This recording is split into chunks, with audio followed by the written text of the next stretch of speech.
Buenas tardes a todos. Good afternoon, everyone. In our report, we find out Rizal and Pastel correspondence. This is the first letter of Rizal to Father Pastells.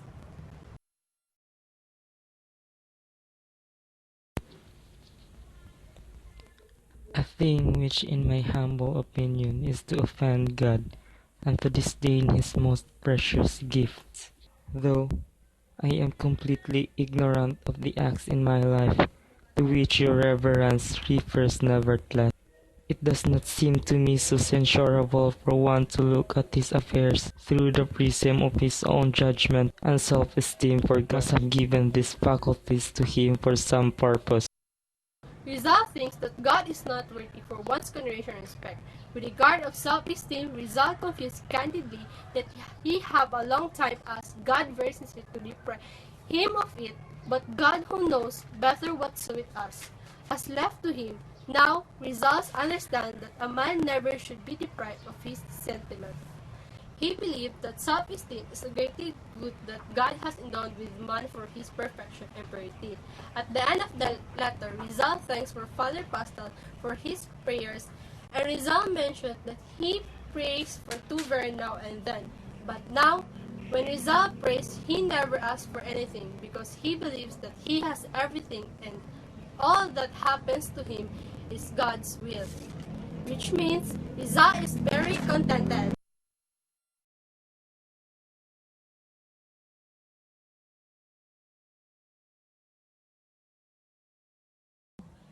This letter was from Father Pastells to Rizal. In this letter, Father Pastells admired Rizal in writing. If I could erase those promises with the blood of my veins, do not doubt, my dear friend, that I will be the first one who will work the most ardor to save you from their worst consequence. Foreign heretic, sown in your soul those bad wines from which you are now reaping tempest. And how dark and cloudy is the wither and the climes for you in the future. And bear in mind, my dear Rizal, that in the darkness of this life, we need in addition another lantern to guide us. We need a supernatural light to provide us with light and point to us like a beacon reefs of this life at port of salvation. And believe me, my beloved Mr. Rizal, that there is no act of a man on earth that is deserving of eternal life, except that which clothed in the habitual living faith by another name is called habitual charity. Faith without charity is dead, and faith and hope in God without the same cannot obtain eternal life for you for those acquiescent we have created in this world. Consequently, this is will the God our own sanctification and abiding fruit, eternal life. You tell me that sometimes you also pray. Hope prays hope, and hope prays hope in God. Believes in God.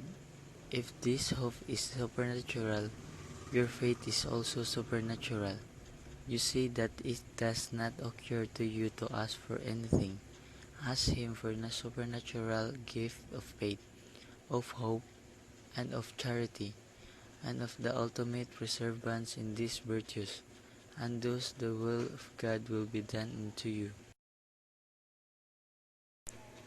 Count me as your sincere friend, especially at the present hour when you are sucking the bitter cup of deportation. You know how dear you are to your friend, and former director of the congregation. That was Father Pastells' closing remarks of the letter to Rizal. Pastells wanted to save Rizal from the consequences of heresy. Pastells believed that Rizal is slowly becoming a heretic. Pastells emphasizes that we need God to guide us in our lives. Pastells sent a little golden booklet, Kimpi's Imitation of Christ. This was the second letter of Rizal to Pastells. This letter contains Rizal's comment about Pastell's reply on his first letter. It is very possible that there may be better ones than those I have embraced. but my cause is good, and this is enough for me. I do not regret neither the humbleness of my cause, nor the meagerness of its rewards, but the little talent that God has given me to serve it.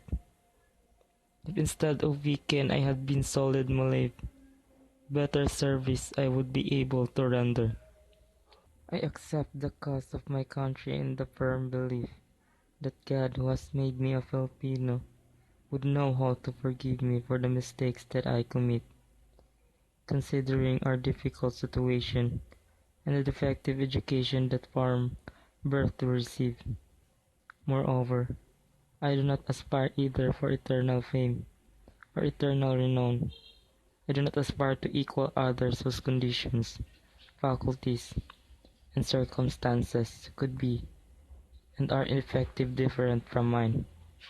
My sole wish is to do what is possible, what is in my hands, the most necessary. I have glimpsed a little light, and I believe that it is my duty to teach it to my countrymen. As to being a Protestant, if your reverence knew what I had lost for not accepting Protestantism, you would not say such a thing. What is my misfortune compared with that of many others? I know too well that there are better trees that provide better shade, but in the midst of the gloom that reigns in my country, I do not look for the shade. I prefer light. All religions pretend to hold the truth. What religions do I say? Each man, the most ignorant, the most giddy, pretends to be right. From my way of thinking, I infer that no one can judge the beliefs of others, taking his own for the norm, and if it is very difficult to place oneself in the same point of view of the others in the material world, how much more difficult it is in the moral that is complex and hidden. I shall inform you that I am engaged in farming. To what else can one engage in the Pitan? Your Reverence sees an envoy of God planting coffee and cacao. I have bought her from different owners several parcels of abandoned land. I built myself a little house, and as the land is a little far, I am intending to ask His Excellency to permit me to live on it in order to farm it better. It is hilly and rocky with some fruit trees which benefit the monkeys of the forest. This letter was from Father Pastel to Rizal. At the beginning of the letter, Pastel mentioned that they have different religions' point of view.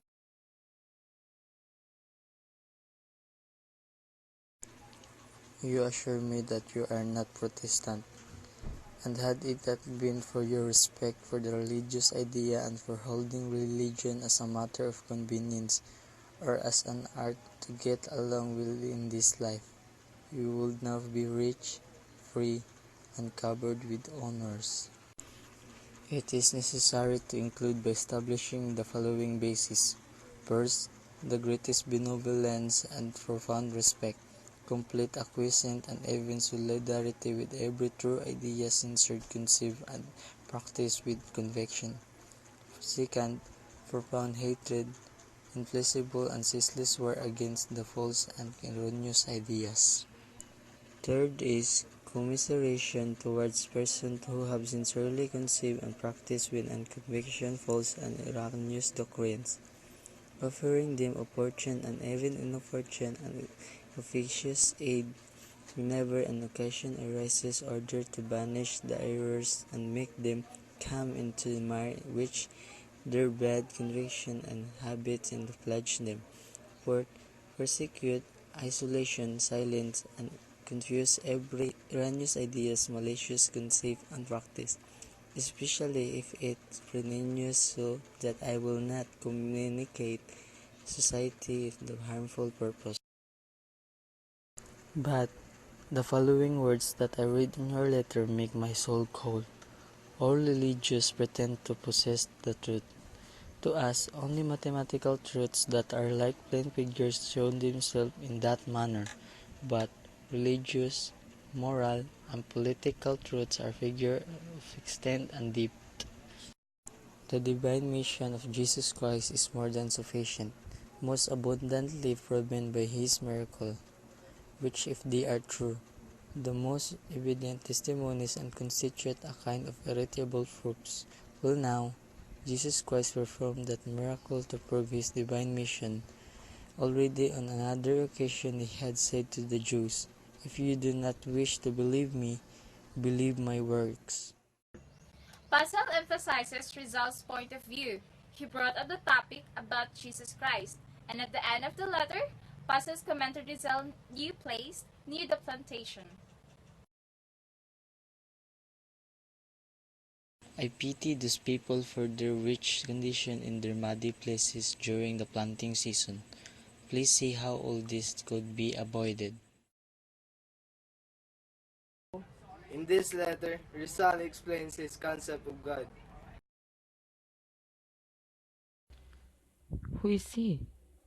What human sound, what syllables of language can enshrine the name of the being whose works overwhelm the mind that thinks of them? Who can give him an adequate name when a little creature, hereabouts with an ephemeral power, has 2 or 3 names, 3 or 4 surnames, and numerous titles and epithets? We call him God, but this only recalls the Latin Dios, the Greek Zeus at most. I would attribute to him all the beautiful and holy qualities that my mind can conceive in infinite degree. If the fear of my ignorance did not restrain me, someone has said that each man forms his God according to his image and likeness. What shall we say of a father who heaps candies and toys on his children, but gives food only to one of them, educates and rears him alone? And what if it so happens that this chosen one refuse to eat while the others die looking for food? For me, nature is the only divine book of questionable legitimacy, the sole manifestation of the Creator that we have here in this life, clear, perennial, living, power, capable of overcoming our blunders and errors, incorruptible, one that cannot play false in spite of human caprice, with its law constant and unchangeable in all places and for all times. Perhaps it will not be so bad a thing if we differ a little bit, even as we worship the same Creator. I believe firmly in the existence of a Creator more than by faith, by reasoning, and by necessity. Rizal examined his beliefs and their foundation. He calls it his shipwreck of faith. At the end of the letter, Rizal said he will send Father Pastel a small statue of St. Paul in an attitude of prayer.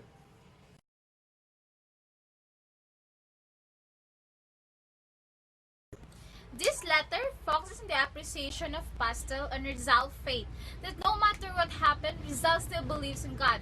He keeps on insisting that the Catholic is the one true religion, and God is the Word, so he should follow God, and all the revelation in the Bible is true.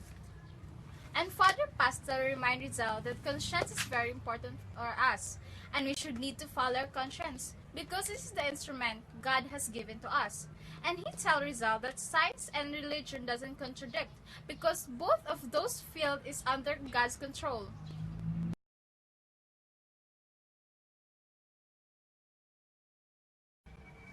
In fourth letter of Rizal to Father Pastel, it tells about his opinion of Miguel Bugan's book and reiterates his concept of God, his belief in revelation, and his attitude toward miracles.